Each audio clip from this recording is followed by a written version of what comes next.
Well, I'm pleased to announce that Dr. Jernigan and I are releasing version 2 of our strategy for rebuilding our organizations through the pandemic. You may be familiar with the first version that we released a few months ago, and it looks like this. This is no longer around. The new one has this cover here. So look for this on our website, and I'll tell you some more information about what's changed in it. This new edition is focused on the now, the immediate need. We've clarified some of the graphs that we have in the book. For example, the different stages of emotional transitions through a mass disaster. I took the tools section, which was at the very back of the book, and then we've put those tools into the sections where they most apply. And if you had the first copy of the book, you remember that after each section, there is a pause and a reflection opportunity where you can record some of your thoughts and the actions that you'll take. And in addition, we've included some pages that give you the opportunity to have dialogue or discussions with your teams. Dr. Jernigan and I are very pleased with the outcome of this version 2.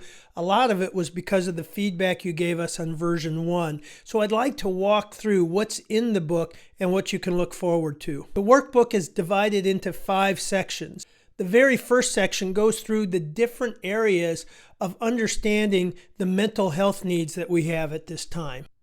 Section 2 provides articles that helps us process this experience together. Section 3 covers how do we prepare managers for the new demands and the requirements that we have as we transition into a new way of working. Section 4 includes articles on how to build a resilient workforce. And the last section talks about the romance and reality of this hybrid work, the virtual work that we're doing, and some of the things that we have to now plan for in terms of not only mental health, but physical health in this new environment. So here's an overview walking through each of the sections. Probably the most distinct section that we've got is the very first one that frames what we've experienced through the lens of a mass disaster and the different psychological stages that populations and organizations go through. This is essential to understand because we're going to be living with this for several years. It's going to have a ripple effect, and we need to understand that, especially as we bring people back and there are new stressors and new triggers that they haven't experienced before. The second article builds some understanding of the new burden that managers face. Most are task-oriented managers, and according to Gallup, that's about 82% of managers. Now they have the additional social and emotional needs of workers coming back that they're simply not prepared for. And we're very concerned that this new burden can lead to burnout and also just a drop in production and engagement. I don't know about you, but 2020 has been one of the most disruptive and polarizing years that I've ever experienced. So I partnered with Dr. Jernigan to help put these events into context and provide tools to safely talk about these and other unsettling events in our workplace.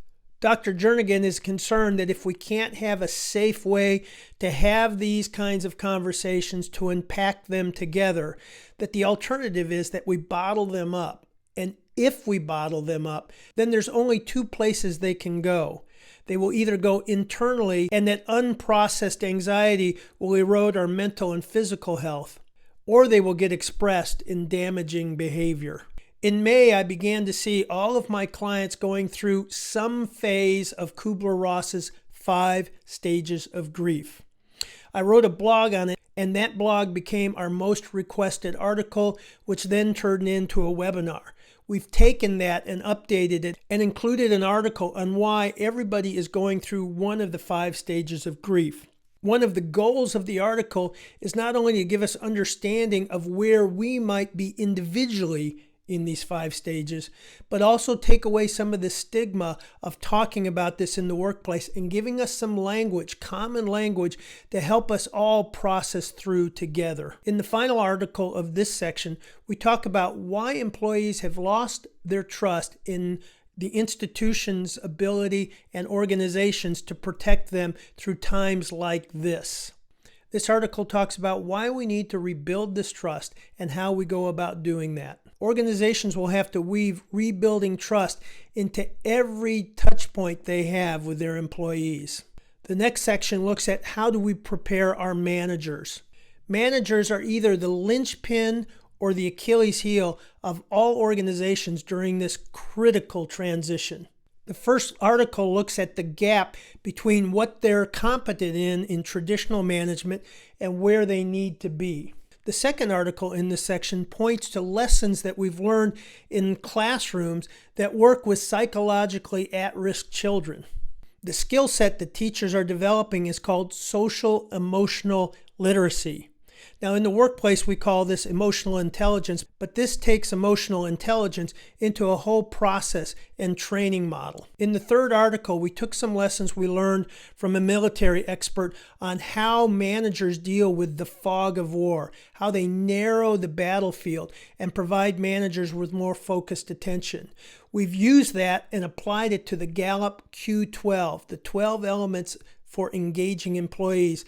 And our conclusion is that there's 5 essential elements in that Q12 that we can narrow our focus, make it easier for managers, but also more helpful for employees.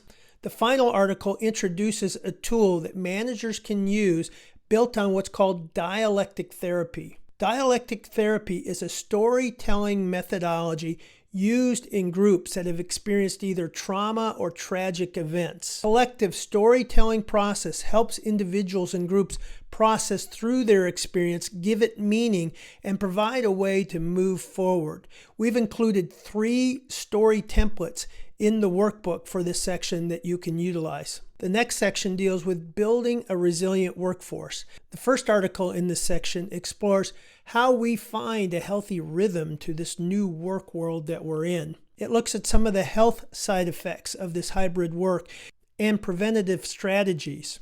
If I only had one article to choose for building resiliency, it would be this next article, and it explores sleep, and it is a synthesis of the research that we've been conducting over the last 5 years in improving the quality of our sleep during these stressful times. The next article explores another very vital strategy for improving resiliency, and it's improving engagement. And we explore how to improve engagement by playing to our natural strengths, what we naturally do best and enjoy most. When we activate our natural strengths, we're releasing dopamine. When we get into that concentrated, what you might call a flow state, that releases endorphins. Both of those are revitalizing hormones for getting through the day, and it's very important that on a daily basis, we're releasing those chemicals by playing to our strengths. Some have described 2021 as the largest change management experiment in history. Now, we've added another element to that. It's the mental health side of change management. Change is stressful. When people are coming out of a mass disaster or traumatic experiences, they have many hidden trigger points. So the more you can reduce that stress, the more you're going to have an easy time of bringing people in and reacclimating them to the new work rhythms. Adding this mental health component to change management is something that's distinct about what Mindshift has developed over the last 10 years. We call it the right brain side of change. The final article in this section builds on the work we did through the Healthy Workplace Nudge. That book came out in 2018, and it addressed the chronic challenge we have with health in our workplace and our nation, and how that affects engagement and performance. In this article, we're laying the foundation for a more long-term strategy. Before the pandemic, we were already on an unsustainable health trajectory. More than 70% of our workforce has some form of chronic disease or is obese or overweight. 84% of our health costs are consumed treating chronic disease. It's rising at a 7% compounded rate, which means it will double before 2030. The groundbreaking insight we came upon in our research is that stress is the primary driver of the unhealthy coping behaviors that lead to chronic disease and obesity. So if the chronic condition was unsustainable, all the pandemic has done is accelerated the trend and the timeline. If stress is the primary driver behind the unhealthy coping behaviors, then let me give you a window into what else is coming down the road. Up to 90 million Americans have experienced either a level 1 or level 2 trauma. Now let me put that in perspective for you. Prior to the pandemic, 4 in 100 employees had some form of trauma, post-traumatic stress. Returning from the pandemic, those numbers are estimated to be 3 in 10. That is more than a 100-fold increase. So the pandemic has turned what was a chronic condition into something acute, more near term. It will take ourselves some time to get our heads around proper strategies, but we're laying the foundation, and we've got a book that really outlines the strategy for the long-term goal of building resiliency in a healthy workforce. The final section in the book deals with the romance and reality of this new hybrid form of work. There was early euphoria as we went to work-from-home conditions on what looked like a smooth transition. But this is brand new territory for us.